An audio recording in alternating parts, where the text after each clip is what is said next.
Hi, I'm Park Howell, and welcome to the Business of Story, where purpose-driven people like you learn how to craft and tell compelling stories to grow your revenue and amplify your impact. If you would like to clarify your story in under 30 minutes, visit me at businessofstory.com, because you gotta own your story to grow your brand. I thought it was just a stupid picture of a pig in the ocean. But after hearing that story, I had to have it. Now I wasn't just buying a picture, I was buying a story. Story literally made the picture worth more money to me.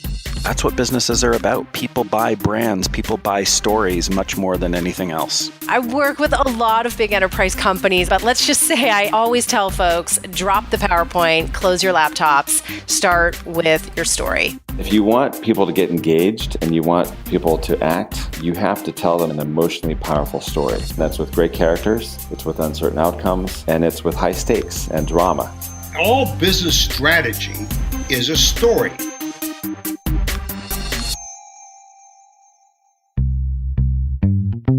Have you ever taken on that dream job only for it to turn out to be a nightmare? Gosh, no, I've been there. I think we've all probably been there. Well, on today's show, we have a woman who traded in her dream job in Hollywood marketing movies for her now dream life in Durham, North Carolina, helping small businesses create honest and epic brand stories to delight their customers. Annie Franceschi is a professional speaker and the owner of the Greatest Story Creative that tells your story in both your business and your life. Annie studied filmmaking at Duke University and began her storytelling career in the film industry, working for major studios including New Line Cinema, Lionsgate, and Disney. At the Walt Disney Studios, she partnered with filmmakers and film executives to tell the stories of upcoming live action and animated films. Today, Annie works with small business owners to create the words, graphics, and other creative business assets you need to tell your story both powerfully and professionally. On today's show, you're going to learn from Annie that what you planned on doing for a career is not always your greatest calling, how to play to your strengths, and how when brands like movies create epic stories that you can actually make your audiences and your customers feel less alone. And Annie even has a storytelling assignment at the end of the show, so stick around. Now let's skip to action with Annie Franceschi. Hey, Annie, welcome to the show. Well, thanks so much for having me, Park. It's great to be here. I'm really glad to have you here because, as you probably know and my listeners know by now, I love this idea of where Hollywood storytelling intersects with brand storytelling. And that's both personal brand development as well as professional brand or organizational brand development. And this appears to be your sweet spot, the work you're doing. It is. It's actually become sort of an evolution of the Hollywood world coming into the small business and entrepreneurship world, and me kind of going through that roller coaster as well, along with kind of coaching clients through how to run a business, kind of using some of the lessons, just similar to how you do it. Now, as a young girl, you wanted to be a film writer, a director. You wanted to have that bit of Hollywood. Take us through your backstory a little bit. Oh, absolutely. You know, I was definitely the arts kid. I was not the sports kid. I always got hit in the head with the ball in sports. How many kids in your family? Oh, just me. Okay. I'm the only child. And I grew up and I loved going to see movies with my dad. That was the thing that we would do to bond together. And by the time I was 16, I pretty much thought I knew what I wanted to do. I loved movies so much that I thought I wanted to be a screenwriter. So I got this book called The Screenwriting Bible. I think they still make it. And I read how you write a screenplay, and I wrote a screenplay in a week. It was like a 92-page screenplay.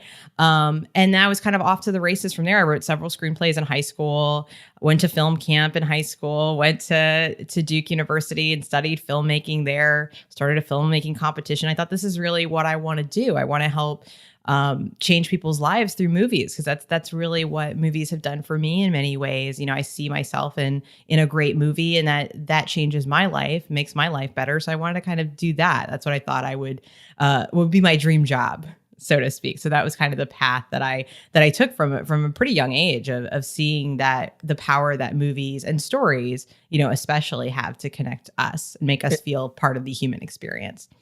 and you grew up in North Carolina and then headed west like every aspiring filmmaker does to Hollywood? Yeah, absolutely. That's absolutely my joke, is that, I did what everybody has to do if you're in North Carolina, which is I moved 3,000 miles to Hollywood, which is very glamorous. And I was very, raring to go, had done multiple internships, some internationally, ready to make movies. And they said, okay, can you make coffee? I said, yeah, no problem. And it was very much like The Devil Wears Prada. If you're familiar with that. But in the film industry, a lot of people watch Entourage. What do you mean? Wait, like I'm not actually that familiar with it. A lot of screaming and hollering and gnashing of teeth and calling you names and getting coffee? Oh no, that sounds like it's so Hollywood. No, I think just the general sense that I think a lot of people don't realize this. They're maybe more familiar with it with like the fashion industry they see in Devil Wears Prada, but it's an apprenticeship industry. It's an industry you have to pay your dues in. You have to kind of start where they want you to start, which is an assistant. In my case, I was a second assistant. How glamorous is that? You don't even get to be the assistant. You have to be the assistant to the assistant. But it was, I quickly learned I wasn't going to be writing movies so much as I was going to be writing expense reports and things like that. And what were some of the places that you worked there in Hollywood? So my first job, I worked actually for the president of Lionsgate Films. And this was right before they got the Hunger Games. And that's what you probably know them for, as well as the Medea films. So that was sort of my first entree into that. And it wasn't even a full job. It was what they call an executive internship, which is code for we're not going to pay you vacation benefits. Right. Yeah. So, but it was great. It was a really amazing introduction to that world and learning how it sort of works. It's something you kind of have to hang in there and network a lot and show that you're serious, show that you really want to do this more than anything else in the world. And I imagine they work you pretty long hours, too. I know our son, who has been through that whole thing and is in Hollywood now, and he's a motion designer out there. He was working for free for Universal Pictures during his time at Chapman University in the summer, and he would have to spend an hour and a half on I-5 or 405 getting up there, and then would spend 10, 12 hours there and back home again. Oh, yeah. It was really long hours, and I think because I was passionate about it, I in some cases didn't mind, but you spend so much time in the car in Los Angeles. It's a tough thing. It's a big adjustment. It's hard to build relationships because you're stuck at the office, right? So you can't get dinner with people. You can't get away for lunch because often you're getting your boss's lunch. It really does affect your career trajectory and how you build those networks and how you grow. And I didn't realize that until, many, many years later, now that I'm a small business owner and can see what that was doing. But it is tough because what I was very much reminded of, I went through multiple jobs in the film industry, and every time I was on a job search, it was like, there's 400, 500 people who want your job, who work for $100 less a week for no benefits. There's just, everybody wants to be in Hollywood. It's a really hot kind of industry to work in. So you really just have to kind of take what you can get and like many things in life, make the most of it. So can you take us through a moment when here you are living your dream of being in Hollywood, you're on the left coast, you're working in a film biz, and then give us a moment that you went through when you're like, oh man, I'm not sure this is for me.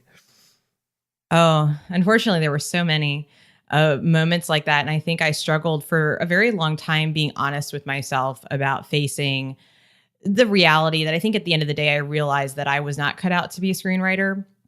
I'd start to write when I was in my off time, and I'd just stop myself because it's almost like too much about how the sausage is made. And you go, oh, well, this isn't marketable. You just start writing a character. You go, well, I can't sell this. And is this even funny? And you're not able to have enough, at least for my case, I wasn't able to have enough perspective on that. But I think for me, the defining moments came later in my career when I ultimately started working at my favorite company on the planet, Disney. Mm-hmm. And what were you doing at Disney? So I had a number of jobs at Disney. My first role, I actually worked for Walt Disney Animation Studios on a film that unfortunately didn't get made. But I kind of got the inner workings and came on right as they were finishing Princess and the Frog.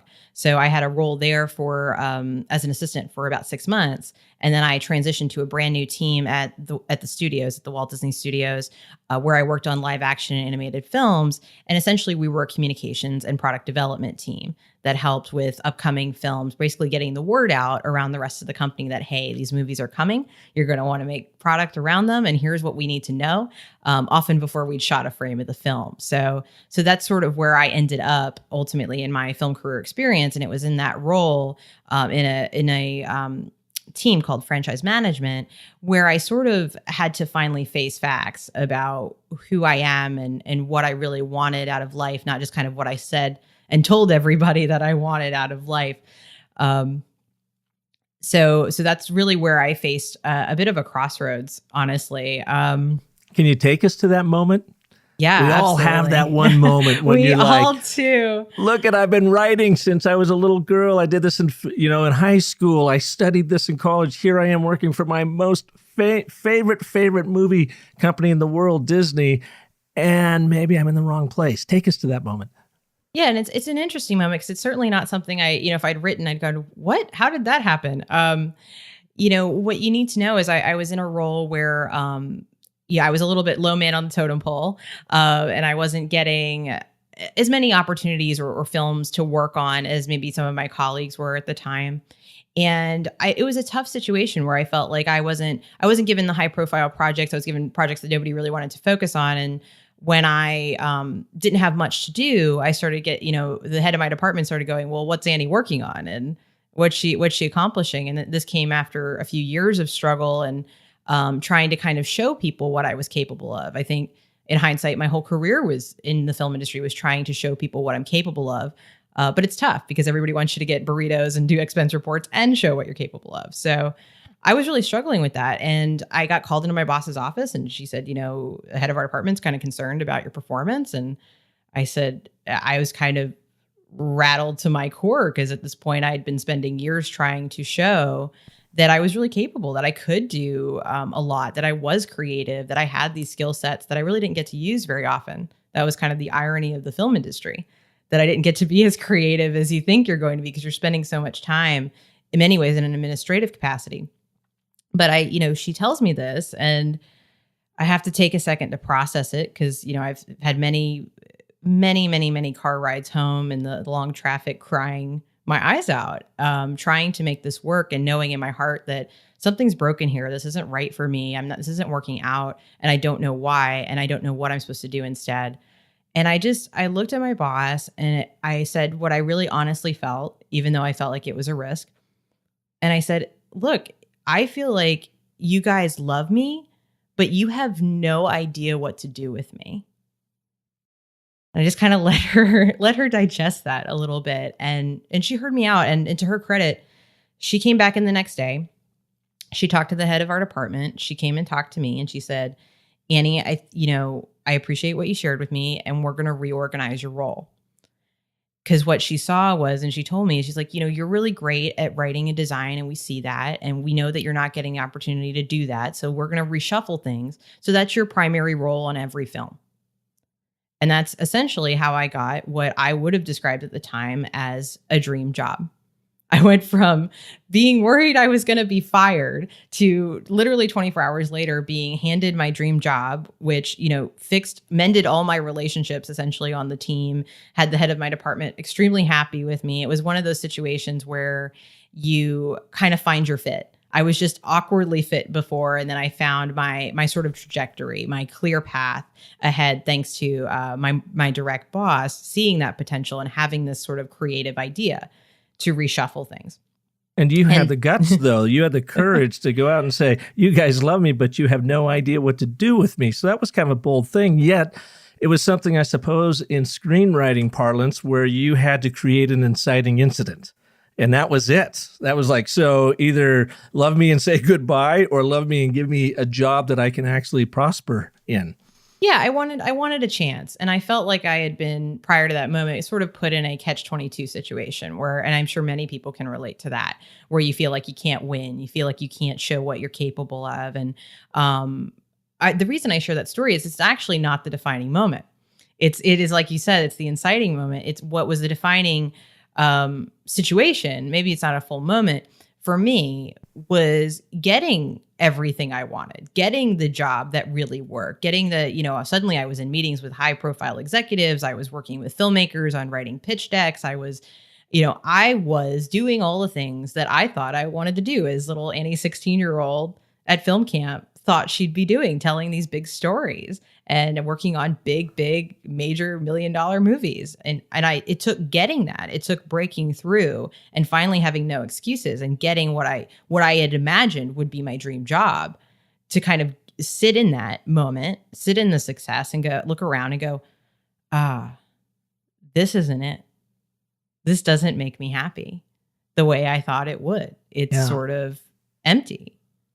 And so many people approach a catch-22 moment as a black hole. Oh my God, you love me, but you don't understand me. You don't, I'm at a loss here to do. I'm in a catch-22. I am handcuffed to this. But in actuality, what is a catch-22 moment? But it's story tension in our lives. It means that equilibrium is now completely out of balance, and the universe is pushing you to do something, because if you stay doing what you're doing, you're going to drown. Yeah. Yeah, absolutely. I think I realized I didn't have much to lose at that point. And I needed, time was passing, as we were sitting there. So this job that you got into, was it much more then around branding and marketing? And can you describe the job a little bit more? You're not writing movies at this point, correct? But you are in the marketing and selling of them? Yeah. So our department, and I think it's shifted since I've left, but in broad strokes, basically work parallel with marketing and with production. And, you have a company as big as Disney, you have to communicate what those upcoming stories are. Most people don't realize, if you go to like Walmart and you pick up a Rapunzel doll, from Tangled, that doll, for it to be on shelves the day that Tangled came out, had to be in development years before that moment. So you have this product development cycle of things that have to happen abroad, that have to happen in certain steps, that take time. And so somebody at the company has to tell the rest of the company, the other people that make everything from a theme park ride to a storybook, what's coming down the pike and why do you care about it? And what can we tell you a little bit about it? So what ultimately became my role and was a big function of our team was taking a screenplay and concept art of an upcoming movie and putting together some sort of presentation about it to tell you what are the most important things. We didn't have a completed movie to share. So how could we get that story across? And it's all about positioning. It's all about highlighting the benefits. It's all about, communicating that well and getting the company and other partners excited about it. We worked on things like D23, which just happened about a month or two ago in Anaheim, California. It's their biannual or every 2 year, whatever the right phrase is there, fan event for Disney fans. So they have to debut something, right? Think of Comic-Con, think of D23, this fan event. You have to debut something about a movie, but you don't necessarily have footage for the movie. How do you tell the story? And that sort of was my role and the role of the team to accomplish. And how long did you have this job? So I was on the team for about 4 years, and I had this role for about 9 or 10 months. I got you. So, but this became then the launch pad for what you're doing now. Sounds like. Absolutely. It did. And it wasn't, I didn't see that potential at first. I actually, because I had been so frustrated in my career prior to things shifting, I had started a blog on the side to sort of have a creative outlet. I think most people who have a corporate job can sometimes feel, at least I felt, very out of control. I couldn't control my creative destiny. My hands were really tied on how creative I could be. So I started a blog where I could control that, where I could have some sort of outlet. It was called Annie. Annie? And the blogs are still available on anniefranceschi.com. I've moved everything over since then. But I started blogging and I shared my wedding on that, because wedding was like the biggest creative outlet ever. This was like 6 months before I got my dream job. I got married. And so I was sharing all these projects, and a funny thing happened to me, storytelling wise. The mother Google, as it were, brought me a bride. I had a woman who I still haven't met to this day. She was getting married in Savannah, Georgia. Her name is Bridget. And Bridget emailed me out of nowhere and said, I love what you did for your wedding in telling your story through your wedding invitations. Our wedding invitations were these little storybooks. And she had seen that and she said, Annie, can you help me tell my story in my wedding programs? And I thought, sure. I hadn't really thrown out my shingle to do that, but okay. And she found you through your blog. So she found me through the blog. She That's found awesome. us through our wedding invitations, which were these little storybooks that said, here are our heroes, Annie and Gus, and sort of went through our story. And I took her up on the offer to do that for her. And so the seed and the idea for something I could do was born. I'd never heard of anyone writing a wedding invitation or writing a ceremony program. And that is what I had done. I had made it a creative project. And this person said, I'm not creative and I have this wonderful story with my fiance. Can you help me tell that story? And I thought, well, of course. Yeah, I can. But I didn't know this was a thing that could be done. And so that was going on in the background of this moment at Disney, where everything sort of was the absolute worst, and then suddenly overnight became the absolute possible best. But I had this moment, this helping this woman get married in my head, and that was sort of the thing that tugged at my heartstrings, and thought, Annie, there may be something to this in terms of helping someone tell their story, because you work on a movie. Like, I wasn't changing any of these movies; I was just communicating about them, but you help somebody get married or you help them start a business. Those are things that stick with people, individuals, real people, for the rest of their lives.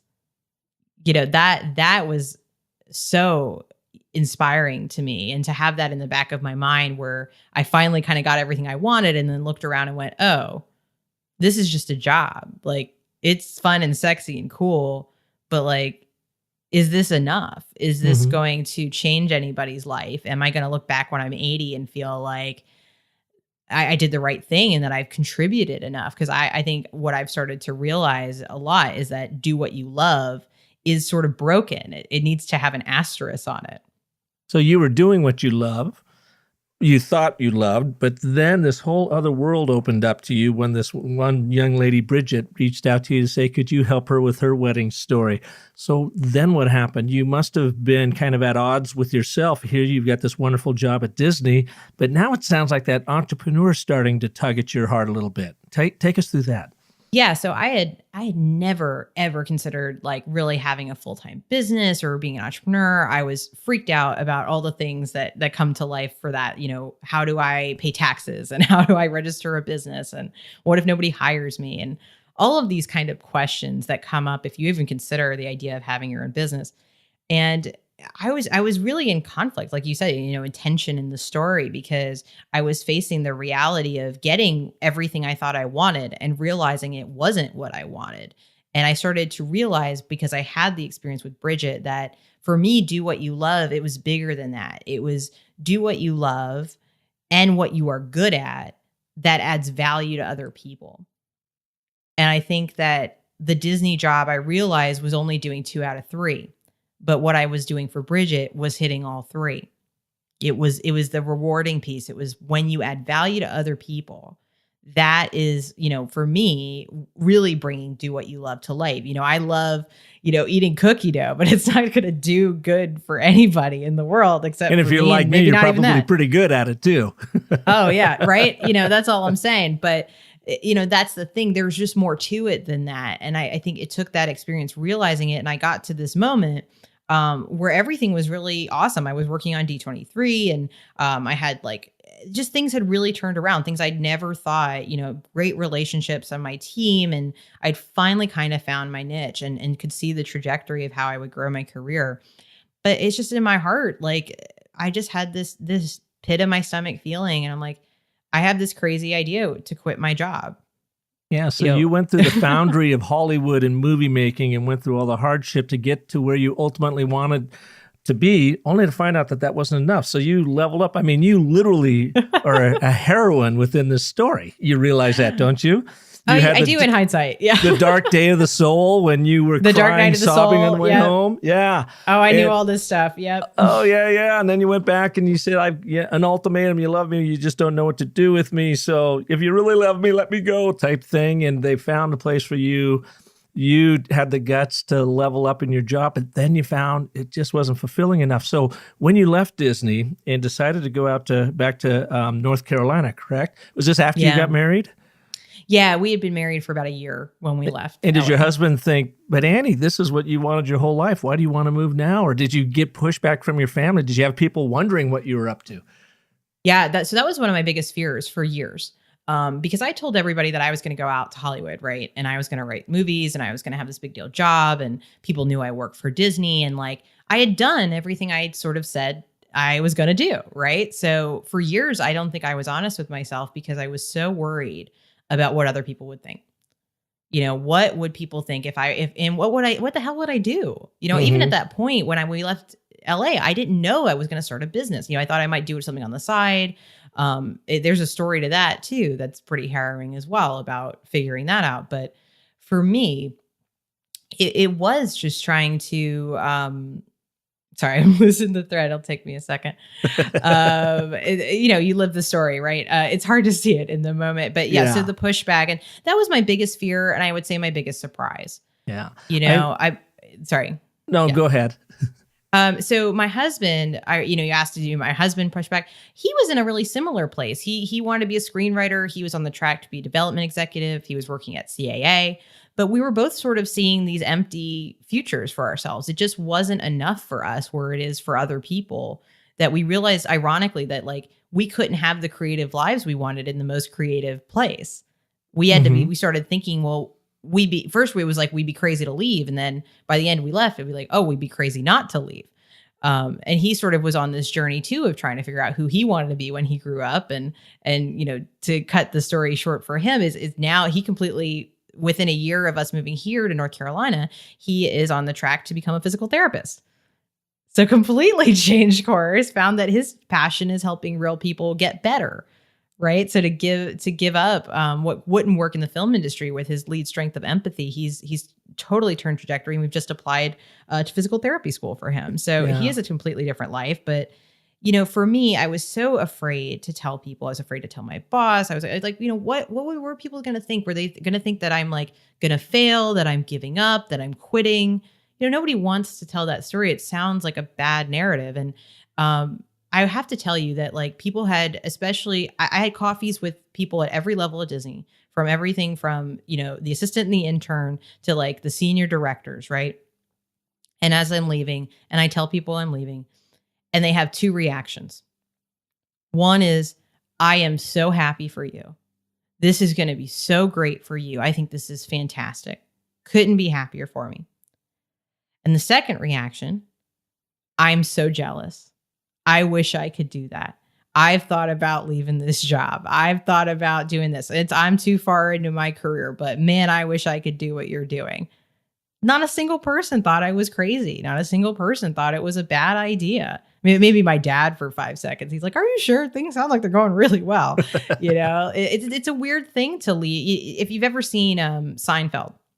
Oh, yeah. Yeah. So there's the episode where George Costanza is like obsessed with leaving on a high note. And he keeps leaving like breakfast prematurely and a meeting prematurely because he'll have like a funny joke and everyone laughs. So he just leaves because he's on a high note. He doesn't want to blow it. And I sort of felt like that was sort of my exit out of LA was George Costanza like, "Oh, all right, I'm out on a high note. Here we go. I'm out of here." But that was sort of the thrilling thing and the most comforting thing about it. And I think the person who was most afraid of the reaction was myself. Mm-hmm. I think once I was finally honest with myself that people could see that this was the right path for me and that this would lead me to better things, even though I didn't know necessarily what those things would be when we sort of said, okay, we're going to move back to North Carolina and move in with my dad, which is really cool when you're 28. Oh, yeah. Yeah.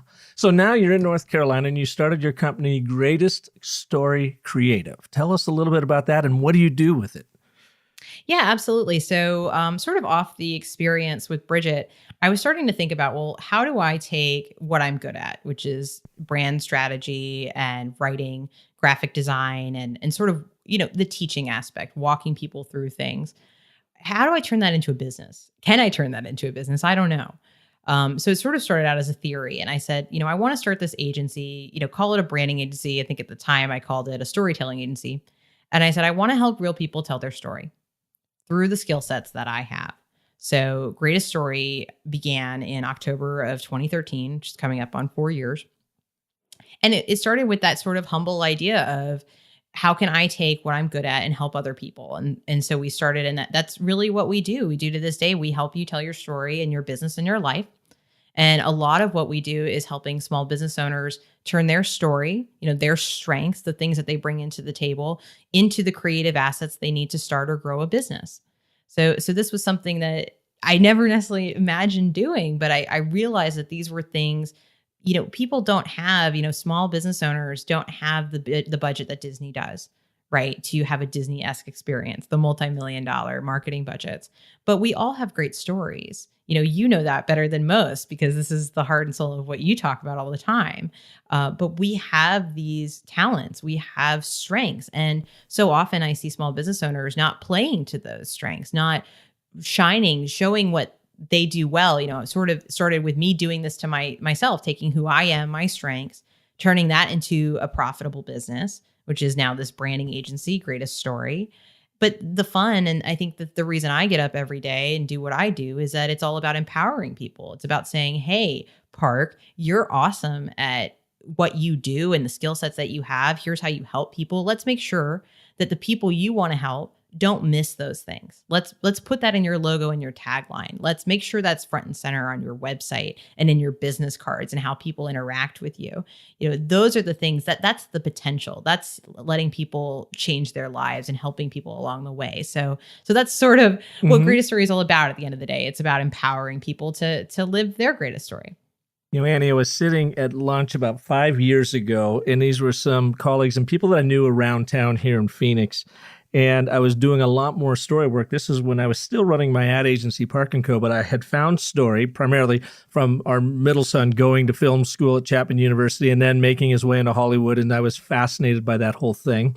So I was kind of combining what Hollywood knew about storytelling with brand marketing in a little bit different route than you went. I mean, you literally came out of the whale's belly of Disney into what you're doing. But at that lunch, I'll never forget, someone asked me, so Park, what are you doing now? And I got in, I started talking about story and how fascinated I was and how I realized that business leaders were not living into their most powerful stories, not only as a brand, but as a personal, their personal story as well. And how the two are absolutely connected. And it wasn't until I studied story that I had an appreciation for this. That, in the past when I was doing brand marketing work, it was always just focused on the organization and less focused on the people. Well, when I started talking about this intersection of your personal brand story, your personal story, what you're all about and how it intersects with your brand story and how those two worlds absolutely have to work together. If they don't work together, then you either started the wrong company or you're working at the wrong place. But to express that, well, one lady sitting at the table said, I need to have you come in and talk to our law firm, very, very large law firm here in town. I went in and did a 90-minute story workshop with them. Why story? Why now? And how can they use it for recruiting new lawyers and how they can even use it to win cases? Although their trial attorneys were quite good storytellers anyway. Well, the more I really thought I was onto something by combining the person brand story with the professional organizational brand story. And I wrote up my first book around it, although I've not published it yet because I'm like everybody, rewriting. But I took it to publishers and they said, no one's interested in that. It's either got to be all business brand storytelling or personal brand story. You can't mix these two worlds together. It's too confusing. People won't buy it. And I think they're wrong on that. And I think what you're doing, if I don't want to mischaracterize what you're doing, is that very thing, is you help people understand what is their real powerful personal story and how does it get reflected through your brand story. And now let's make that brand story as crystal clear and accurate to who you are and why you do what you do to take it to the world. Yeah, absolutely. I think that's absolutely what we're doing. And it's also with the understanding that you're not the hero of your business. Of course, your customer, your client is the hero, but how are you qualified as a guide? What makes you the guide and how do you understand that journey? What in your journey has made you a great guide to somebody else, I think is a lot of what the work that I do. I work with a lot of people who say that they're not creative. They don't know how to tell their story. I'm sure a lot of things that you hear as well. And they do absolutely work together. One of the things that I tell people often is no matter what you're buying or selling or products and services, people invest in people.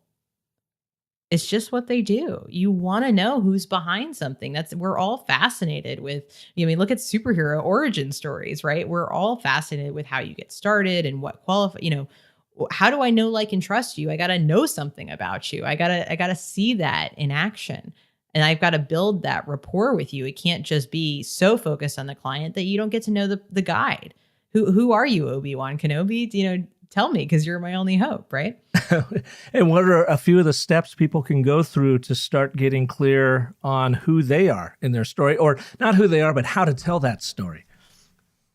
There are a lot of different places that you can start. Where I start with my clients is a questionnaire, which sort of asks them a lot of different kinds of questions, things they maybe never even thought of.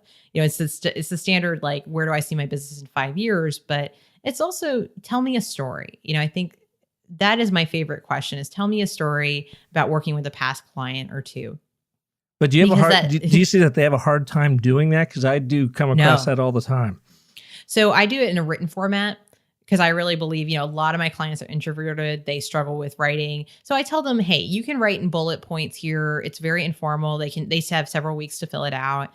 And it just gives them a chance to kind of think through things like that. And I just say, tell me a favorite story. I don't say, tell me a story that illustrates this. And I don't always say, like, tell me about your ideal client, like, though I'll ask that in case they know. But often I say, like, who have you loved working with? And that's when I start to hear the story of the ideal client without asking. And so my best advice in terms of getting started is asking yourself some questions that aren't so pointed, that are more open-ended. What are the stories of that you've really, like, that in your career? What are the things that you have loved doing? Just purely love doing. Don't worry if it's marketable. Don't worry if it's a business.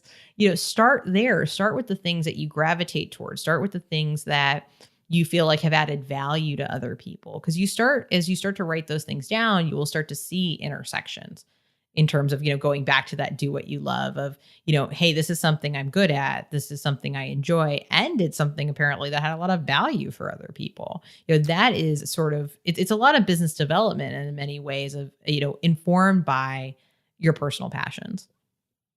So take us through a time when you sat down with a client and you've asked them that question and you saw this story just bubble out of them. Kind of it becomes, and I have experienced this as well, sort of an aha moment for them. Like it was just waiting to leap out. You talked earlier about the princess and the frog. It's almost like you kissed that frog inside and the story came out of them. Do you have one of those? Sure. Yeah. I mean, I think that's sort of the fun of what I do. And my joke is I make people cry. But not how you think. Because often when I'm sharing their branding with them, I can hear, either it's on a video chat or I hear over the phone, I hear the tears. I'm like, are you crying? Are you okay? And a lot of my clients do actually cry when I share their brand story with them, because they see that there is connective tissue. They see that there's value in what they're doing. They see it articulated finally in the words that they couldn't pull and the visuals they couldn't do themselves. So there's something really gratifying about that. But yeah, I mean, so many of my clients go through that process. But one of the ones I talk often about, because it is so relatable, is a young woman named Brianna, who came to me right out of culinary school. And she wanted to start a made-to-order bakery, bake out of her home and sell cakes and cookies, all that good stuff. And we started to work together. She was one of my earliest clients to take her through the holistic branding process of doing the logo and the tagline and the marketing writing, as well as the visuals, all of that.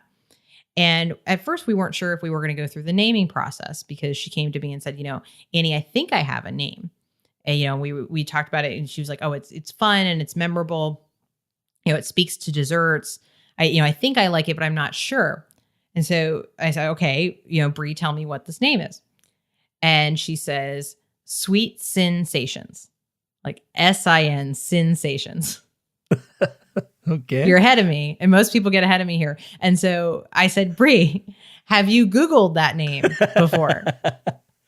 So, and of course, she hadn't gotten around to it, right? So I Google it and I find like 40 adult websites, not exactly the positioning that this, young, vibrant, young woman who's doing this bakery business really wants to position herself as Sweet Sensations. And Well, she of get a course, lot of there were web tons of traffic, but bakeries. yeah.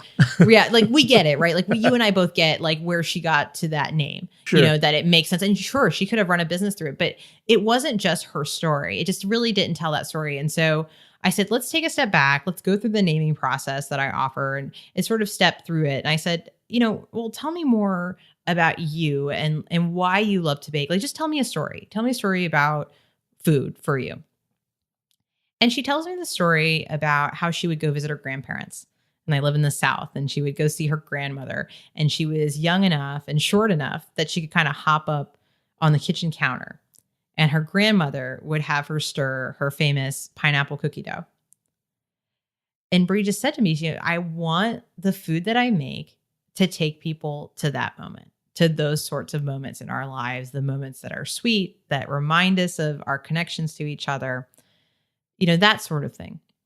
And I said, you know, Sweet Sensations, I get it, but it doesn't really tell that story. So let's go through the process. And she had shared that with me, and I came to the table. And where we ended up with her name and eventually with her tagline was something that was really her. And that's where we ended up was this: Brianna bakes Southern goodness that'll whisk you away. Yeah, it's awesome. And while you were talking, of course, I got on your website and I was clicking through it, and I found Brianna Bake. So if you're listening, you know, as you're listening to this out there, and you're on your on the interwebs, go to briannabakes.com, because as you were talking, I was looking at the tagline. I just love that will whisk you away. I'm a great lover of puns when they really pay off. You know what I mean? Puns better pay off. That's right. They're not just for dads anymore. Puns. No. Yeah. So Brianna Bakes, Southern goodness that'll whisk you away. Now, so great way to capture the story. Did you then also bring the art, the design to it and all that?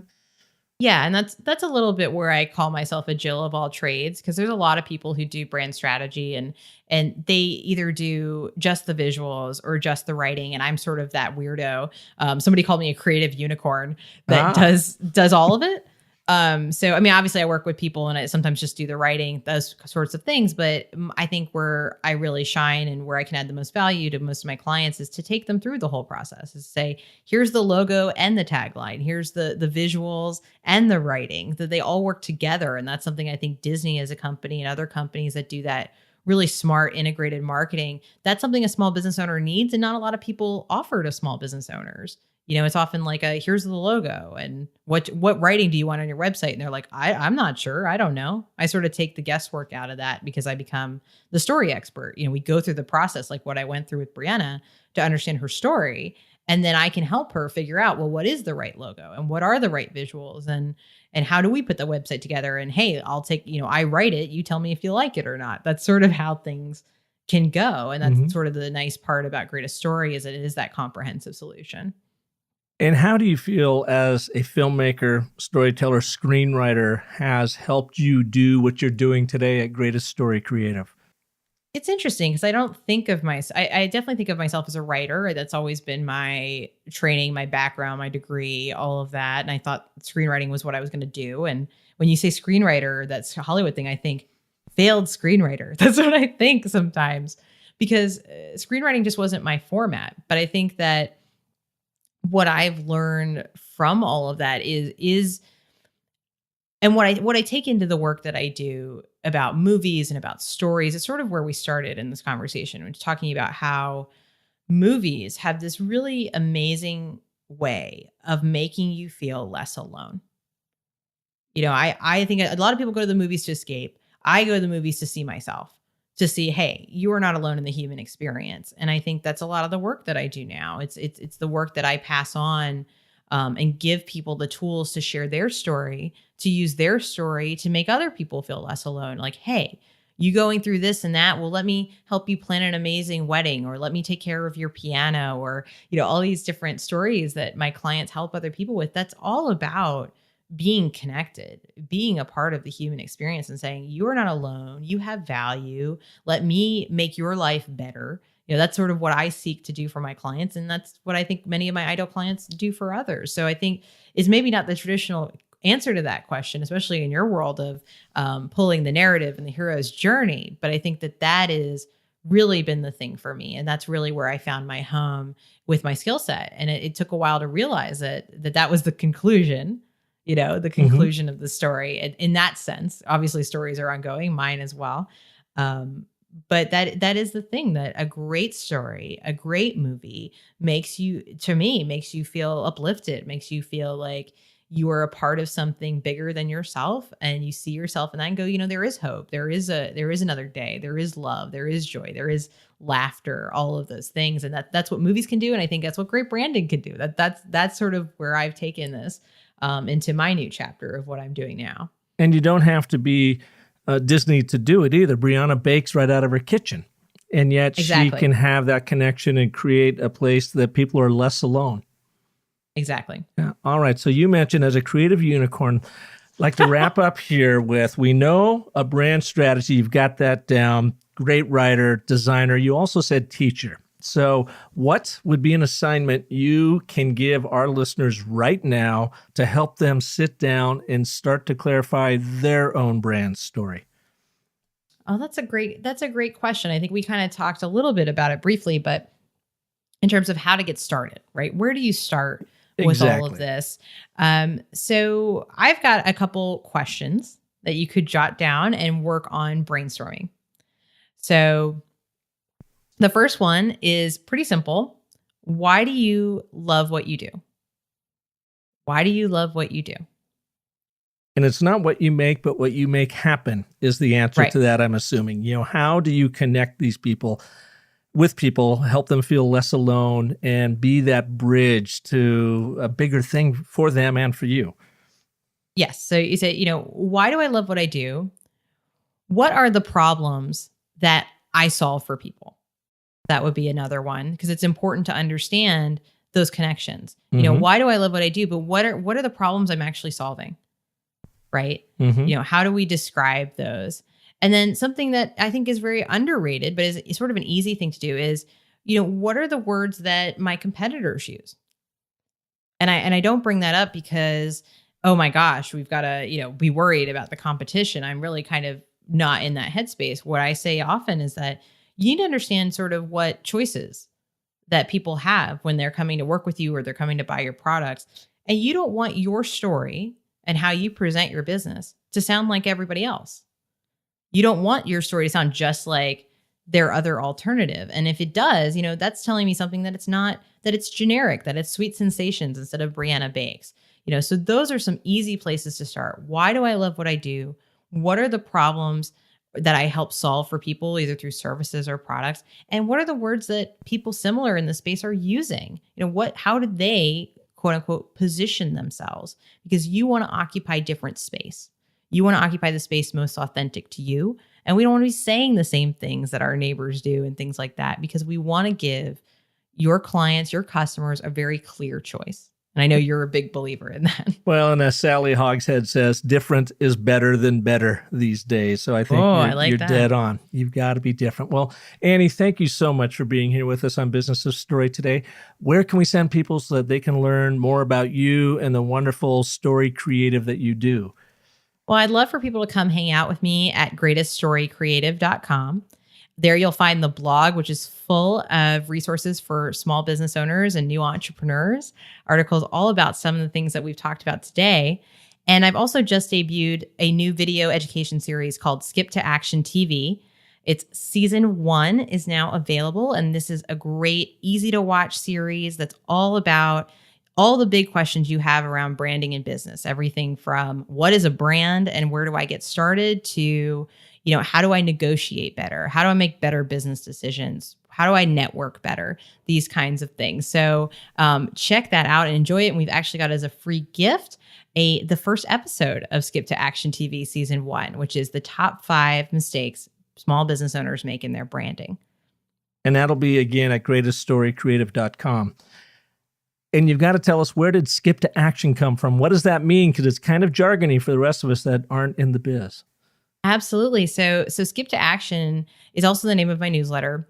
And you ever heard the phrase lights, camera, action? Mm-hmm.